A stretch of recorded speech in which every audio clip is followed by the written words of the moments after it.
Yes, sorry. I think the question and answer you put them there, they are so important questions. Why don't you answer them? Is it okay to take sleeping pills? All right. Common question that I get asked in the sleep center. Doctor, can I get sleeping pills? Give me some Ambien, all right, so I can sleep at night. That's okay on a short-term basis, maybe for about 2 weeks. The problem with sleeping pills is in the long run, the effects wear off. Okay? You develop what's called a drug tolerance, where you have to increase the dosage of the medication in order to get the same effect. So it's a no-win battle. When you keep using it long-term, the effects are eventually going to wear off. And on top of that, when you stop taking the sleeping pill, you develop what's called a rebound insomnia. All right? Rather than taking the sleeping pill, it's better to actually treat the underlying cause of the insomnia. All right? I'm not saying sleeping pills are wrong, but just taking them on a very short-term basis. Yes? I have sleep apnea, and my problem is lots of times for several years has been my dry mouth. And I've tried bathing, I've tried putting the normal saline in my spraying normal saline in my nose. It doesn't work. Every hour and a half or 2 hours I wake up because of the mouth. There's a couple of reasons why. There's a couple of reasons why people get dry mouth with CPAP, all right?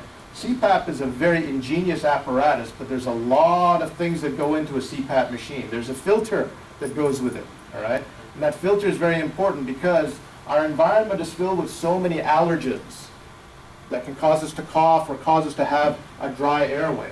It is important to change the filter in the machine at least every 6 months, because if you don't, all that contaminants in the air will go through the machine and cause a dry airway. That's number one.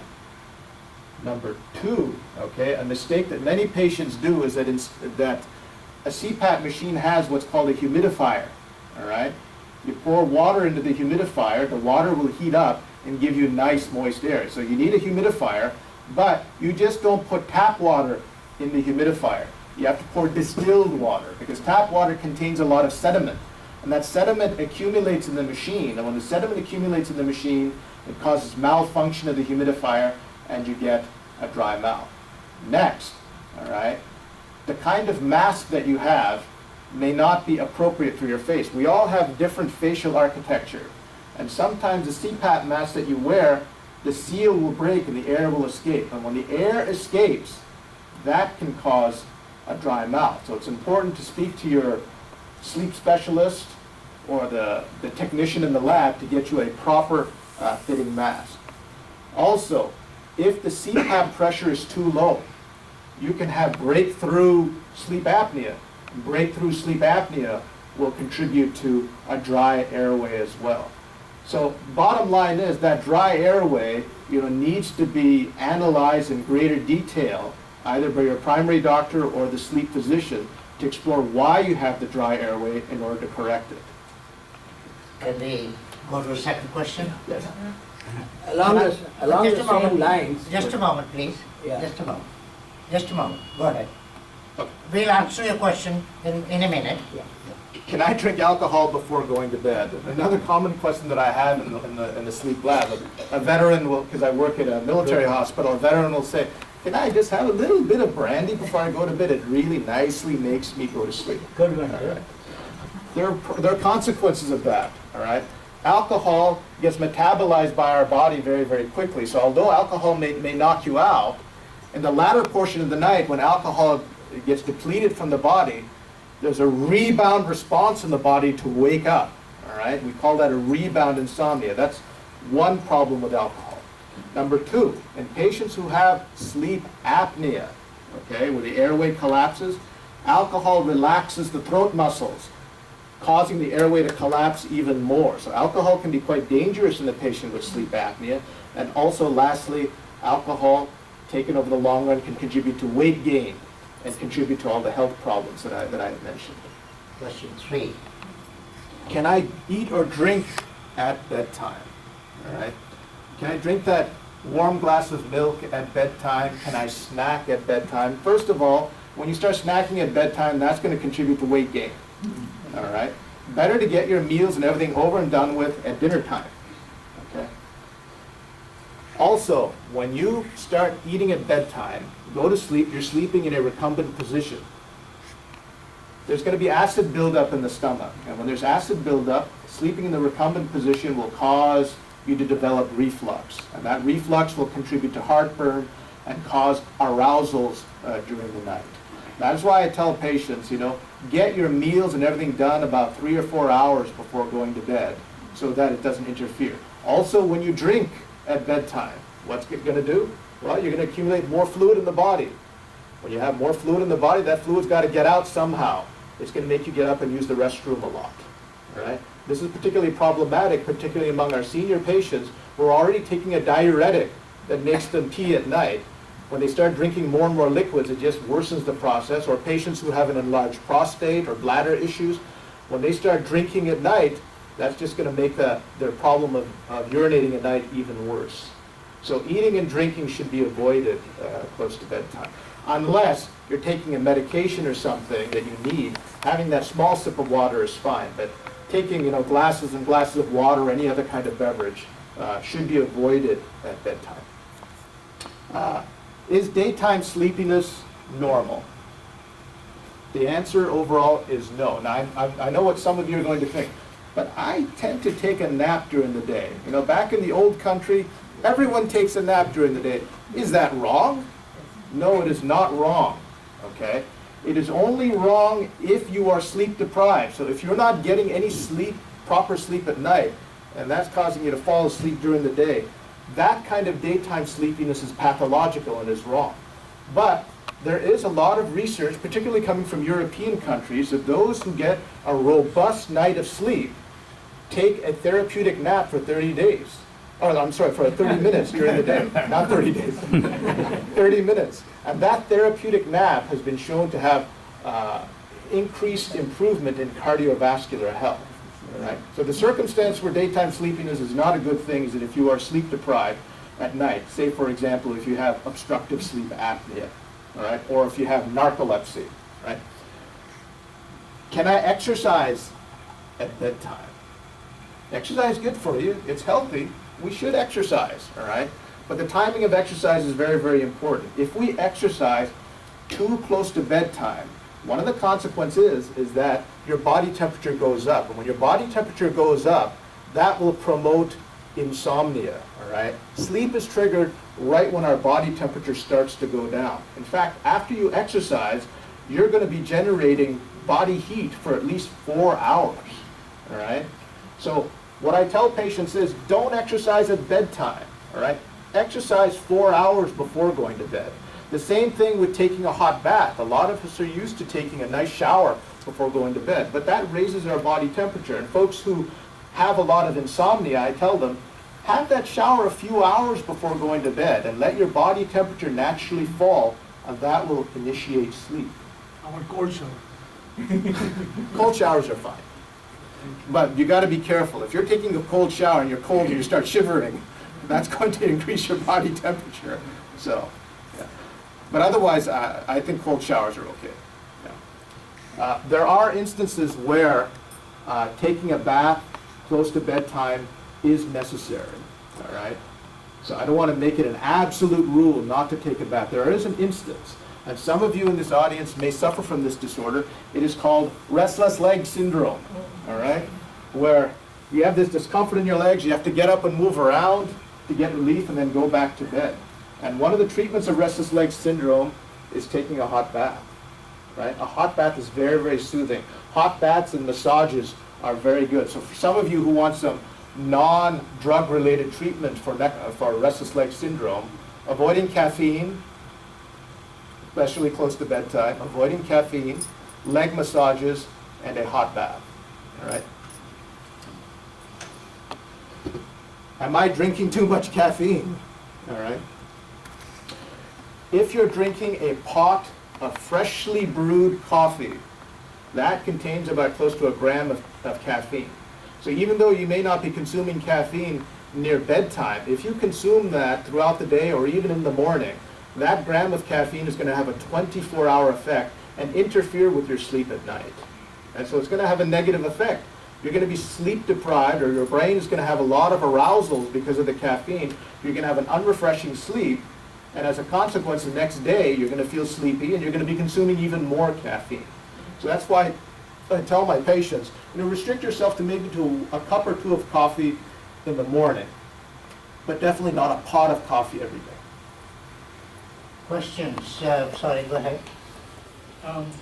Going back to sleep apnea, Yeah. one, just, I would invite your comments. Sleep apnea testing is done in what I would consider not close to normal conditions that most people encounter in their bedroom. Namely, that the lights that are being used in that room are bluish lights, Yes. which are very much anti to melatonin production. Secondly, most people will sleep with their rooms which are in pretty dark conditions. So I'm wondering the validity of the sleep apnea results that are obtained, if they are questionable in any way or form. You're quite correct. You are sleeping in an unnatural environment. Does that truly reflect one's own true physiology? All right. There's something called the first night effect. Sometimes we have to do a sleep study over the course of 3 nights so that our patients can get accustomed to the sleep lab with all the electrodes on. But also, there is a newer form of diagnostic testing that enables you to have the testing done in your own home environment. It's called home sleep testing, where we don't have as many electrodes. The patient has more freedom that way and sleeping in his or her own bedroom. And not everybody, but in a lot of patients, we get the same answer as to do they or do they not have sleep apnea with this. And the added benefit is that it is probably reflecting the patient's true physiology and not the artificial environment of the sleep center. So the technology is now evolved now so that we can circumvent the issue that you just described. Can I just do a brief follow-up then? To say, I know you talked about the oxygen content. Yeah. Can there not be even a simpler test, which is monitoring and with all the advances in technology, which is giving us a continuous reading of the oxygen levels in the blood, and therefore perhaps a fairly good self-monitoring that a person can do? Right, and in fact, that is often a screening test that we do before they come to the center. We put them on a home oxygen monitor and see if their oxygen levels are plummeting throughout the night. If they're plummeting sort of in a zigzag fashion, that is a clue that they may have sleep apnea. And we get them on CPAP, and often we monitor, particularly those patients who have chronic lung disorders, who are prone to getting drops in their oxygen. We actually send them home on a CPAP and a home oxygen monitor to make sure that they're maintaining a normal physiology. Thank you. Yes, question. Next, Vishwa after that. I just want to ask a question on behalf of a friend of mine who has got cancer and he is unable to come. He wanted to come and listen to you. And his problem is he has a snoring problem, and because he is diabetic, he has got a hypoglycemia. So he has to take meals just before he goes to bed because of the problem with the hypoglycemia. So snoring, would it affect any of these 6 problems which you said? Would it aggravate it? Yes. Snoring may possibly indicate that he could have obstructive sleep apnea, all right? And obstructive sleep apnea can theoretically affect glucose metabolism. So there are ways in which sleep apnea can actually somewhat indirectly contribute to diabetes, all right?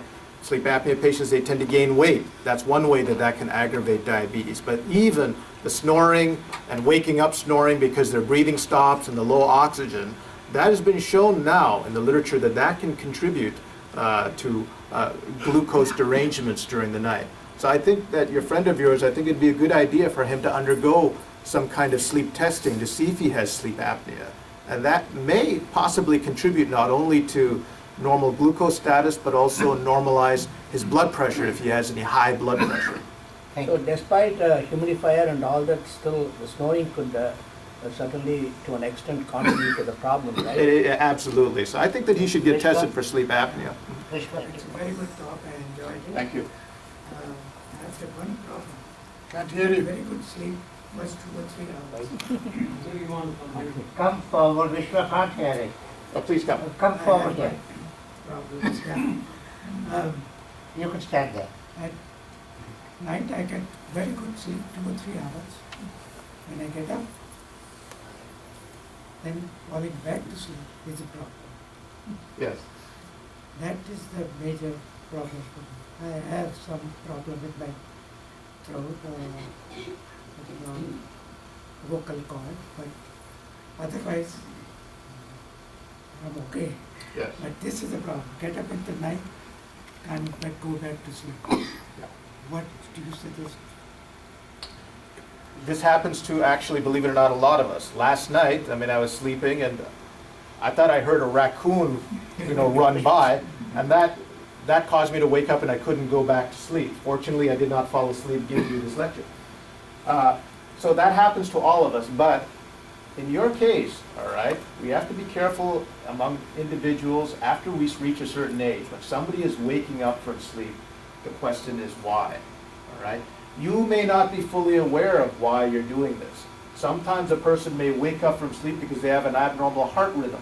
That can cause them to wake up. They could be waking up because of sleep apnea, and they cannot fall asleep as a consequence of that. All right? And that leads to a vicious cycle where you're waking up at night, you can't sleep, you end up falling asleep during the day, and then you've lost your pressure to fall asleep at night, and it becomes a vicious cycle. I would advocate that you should get a sleep study just to be absolutely sure that that you don't have sleep apnea, and from a cardiovascular standpoint, to make sure that you don't have an irregular heart rhythm that could be contributing to you waking up as well. Other things that I talked about, avoid meals close to bedtime that can cause you to wake up. I'm good in all You those. do all the same. Perfect. Good. Can you throw some light on somnambulism? Yes. And do animals actually dream? Somnambulism, or what we call sleepwalking, that disorder actually Walking is the topic, please. that disorder actually occurs more in the younger or younger age population, mainly in the pediatric age range. And what it is that patients are actually asleep in non-REM sleep, and they're actually moving about. They're not dreaming. They're actually moving about, and they can actually do some complex activities.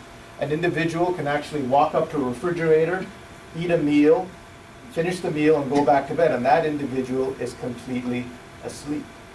Do we know exactly what causes this? We don't know. We don't know what causes sleepwalking, but we know it is a very, very common disorder in the pediatric age range. And one of the things that we're very concerned about is that the sleepwalker does not injure himself or herself. So we strongly advocate protecting the bedroom environment. All right? And only if necessary do we treat it with any kind of medication, typically a drug in the family of drugs like Valium. We would consider that, but we try to avoid those. We try to look at some underlying contributing factors. Sleep deprivation contributes to sleepwalking in this population. If they have sleep apnea, that can be an indirect cause of sleepwalking. Smoking, particularly in the teenage population, if they smoke, that can contribute to sleepwalking. Poor sleep hygiene, going to bed at different times every night, all right, that can contribute. So good sleep hygiene, good diet, good exercise, all right, protecting the bedroom environment, and only possibly giving them some medications for treatment of this disorder. Now, But he had a second part. Animal business. Do animals dream? We can never reach into an animal's consciousness, all right? So are they having the dream imagery, all right? We can only presume, and I didn't show you this video, but there's another video I have of a dog who has REM sleep behavior disorder and looks like he's running. All right?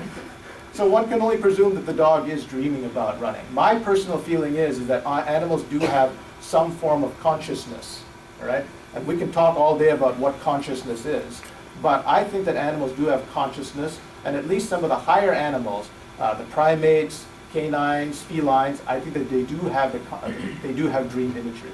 now, Paul, Does the amount of sleep have and the kind of food which we eat, does it affect the sleep at night? And what kind of food should we avoid, for example, so that we can sleep we can have a good sleep at night. So does the amount of food or the type of food?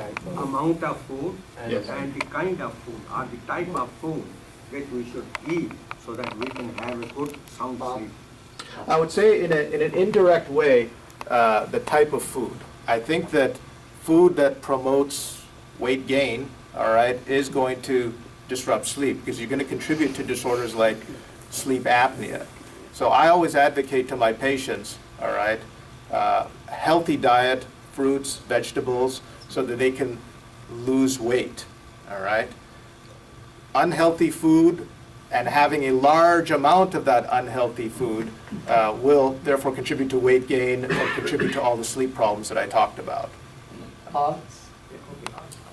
Does Gravol have similar attributes to the sleeping pill, or? Gravol, I guess, is an anti-nausea medicine. Right. It is a sedating medicine, and some patients who do have profound nausea, like myself, I can suffer from chronic vertigo, and sometimes I have to take an anti-nausea medication. The problem with drugs like Gravol is in the long run, those medications can have an adverse consequences to our motor system, okay?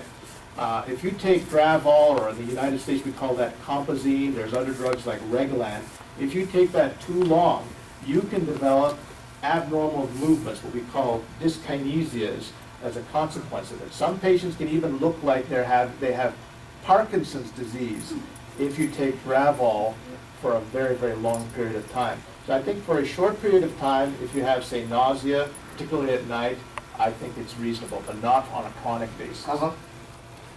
It may be a funny question, but my situation is personal. I can sleep anywhere, anytime, any place. Like a lot of people have that problem. And a cousin of mine once told me that you suffer from sleep deprivation. Is there some truth to that aspect, or is it I should consider myself blessed?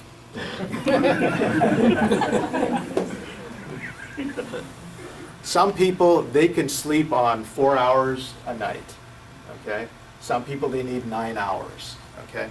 So when I showed you on average 7 to 9 hours of sleep, that's part of what we call a normal distribution. They're at the tail end. A few people need more here, a few people need less.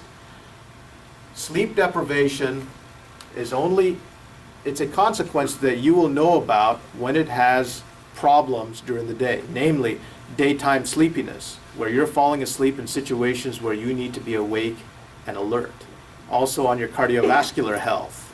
Are you getting sick a lot? Because sleep deprivation leads to immunodeficiency problems, you can have flu, etc.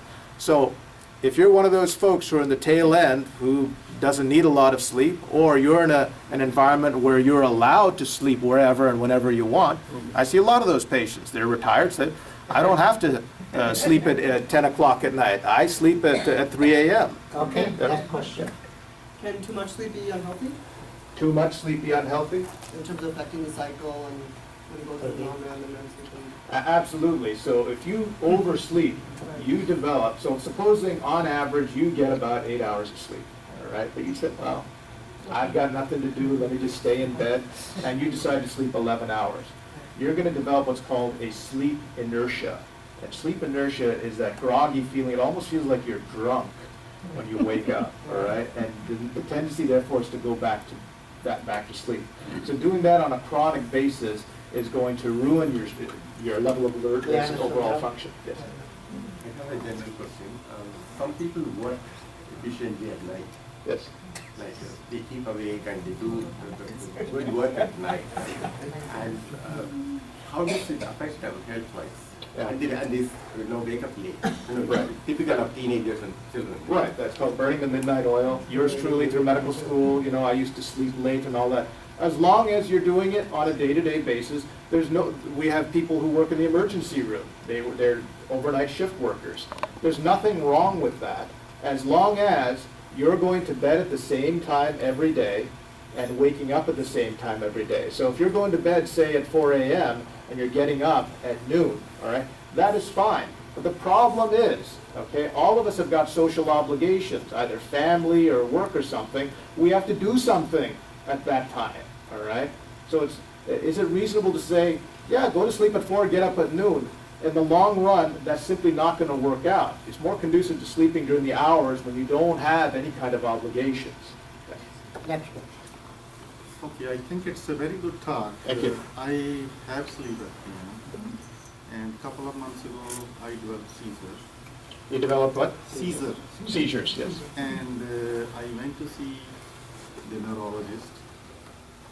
Just discussing with him, he told me that, okay, it's some neurological problem which is leading to sleep apnea. I did a lot of literature search, but recent literature says other way that, okay, if it is due to obstructive sleep apnea can lead to seizures. What are your thoughts about that? Absolutely, to the latter, because sleep apnea does a couple of things. It leads to sleep deprivation, which lowers the seizure threshold, okay? That could contribute to seizures. With sleep apnea, there's less likelihood that you're going to go into REM sleep. Patients who have seizures tend to seize a lot less during REM sleep, during REM sleep, okay? Also, with sleep apnea, the brain's oxygen levels intermittently go down. So when those nerve cells that are prone to seizing are going to be even more prone to seizing because they're not having enough oxygen. So in a person who has epilepsy, obstructive sleep apnea will worsen their epilepsy. That's why we strongly advocate, if you have epilepsy, that you need to be on CPAP. There are instances where the reverse can happen, where a patient can have a form of sleep apnea that can lead to seizures, but more often than not, it's the opposite. A person has epilepsy to begin with, and sleep apnea is aggravating it, and that needs to be treated. Sheila? I think you partly answered my question, but I'd just like to confirm. So I think I'm affected by light as well. So easily go to bed at 9 o'clock. I'm tired. I sleep well. I automatically wake up at 3, 3:30, 4 o'clock. I'm up for 2 hours before I fall asleep, before I have to go to work. I do take medication at night. Not a lot of water, maybe half a glass of water, but I take Coumadin, vitamin D, and calcium, because I was told that it's best to take calcium at night when your body's resting. Can you comment on that? So you go to bed at 9 and wake up at 4. Yes. Right, so you're getting about 7 hours right there. And it's possible that your body may just require that much, all right? But then when you're getting up at 4, well, what do? You go back to bed and you end up falling asleep again. Maybe instead of going to bed at 9, have you ever considered going to bed a little bit later? I try, but I'm tired. You're tired when you wake up? No, I'm tired. That's why I go to bed at 9. You go to bed at 9, yeah. And some people, if they go to bed at 9, their body only needs about 7 hours. So if you're getting up at 4, you may be one of those who better keep yourself active at 4 o'clock to try and maintain alertness. Or you got to force yourself to stay awake. And if you force yourself to stay awake until 10 o'clock, all right, over time, your brain is going to be entrained to go to sleep at 10 o'clock. Last question, Naomi. Last question. A general question which you may have partly answered. Given that the circadian rhythms of the body are caused by the 24-hour day, roughly 12 hours, what happens to people who regularly have to work at night? Yeah, night shift workers, pilots flying across time zones, many others. How are they affected? Yes. As I told you, that plant, all right, it gets entrained by light and dark. So over time, our brains get entrained if we do overnight shift work, where we train our bodies to stay awake at night and sleep during the day. Some people, they need to accelerate that process, and they take a medication called melatonin, okay? And melatonin can allow you, if you took melatonin at night, it's going to delay your sleep, all right? So some people take melatonin at night if they're a shift worker, just to accelerate the process, so that'll allow time for their brains to get entrained so they can work at night and sleep during the day. I just want to thank Shekhar for just super session, excellent presentation and question and answers. And I like to recognize him in the usual way.